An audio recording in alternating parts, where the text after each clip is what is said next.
June 26 വ്യാഴാഴ്ച. മത്തായി 7:21 മുതൽ 29 വരെ വാക്യങ്ങൾ.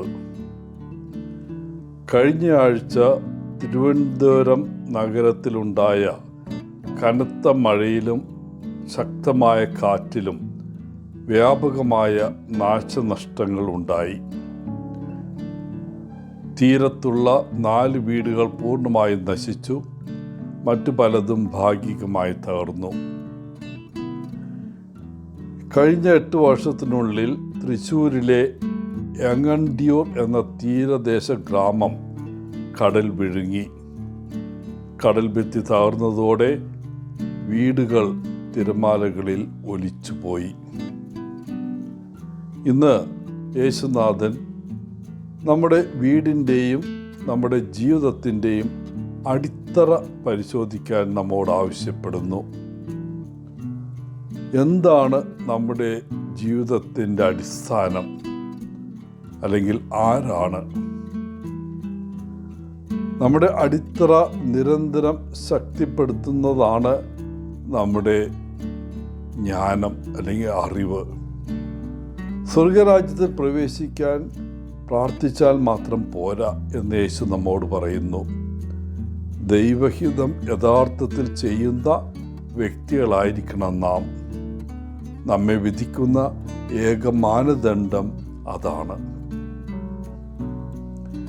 യേശുവിൻ്റെ വാക്കുകൾ ശ്രവിക്കുകയും അവ അനുസരിച്ച് പ്രവർത്തിക്കുകയും ചെയ്താൽ യേശു ക്രിസ്തുവിൻ്റെ ഉറച്ച പാറയിൽ നമ്മുടെ ആന്തരിക ഭവനം പണിയാൻ സാധിക്കും.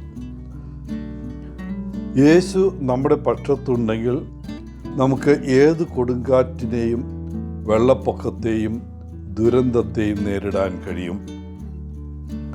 എന്നാൽ യേശു നമ്മുടെ പാറയും അടിത്തറയും അല്ലെങ്കിൽ നമ്മുടെ അകത്തെ വീട് ഒഴുകിപ്പോവാൻ സാധ്യതയുണ്ട്. ഒരു കൊടുങ്കാറ്റിനെ ചെറുക്കാൻ അതിന് കഴിവുണ്ടാകില്ല. യേശു നിങ്ങളുടെ പാറയാണോ? ചെറിയ കാര്യങ്ങളിൽ പോലും നിങ്ങൾ എല്ലാ ദിവസവും ആശ്രയിക്കുന്നത് യേശുവിനെയാണോ?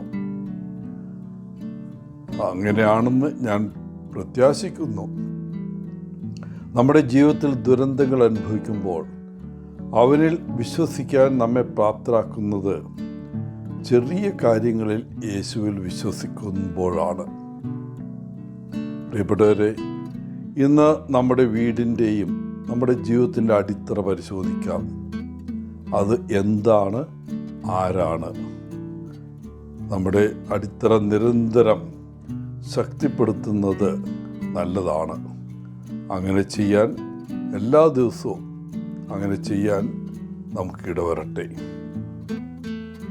എല്ലാവർക്കും നല്ലൊരു ദിനം ആശംസിച്ചുകൊണ്ട് ഒത്തിരി സ്നേഹത്തോടെ പോളച്ചൻ CSSR from Kerala.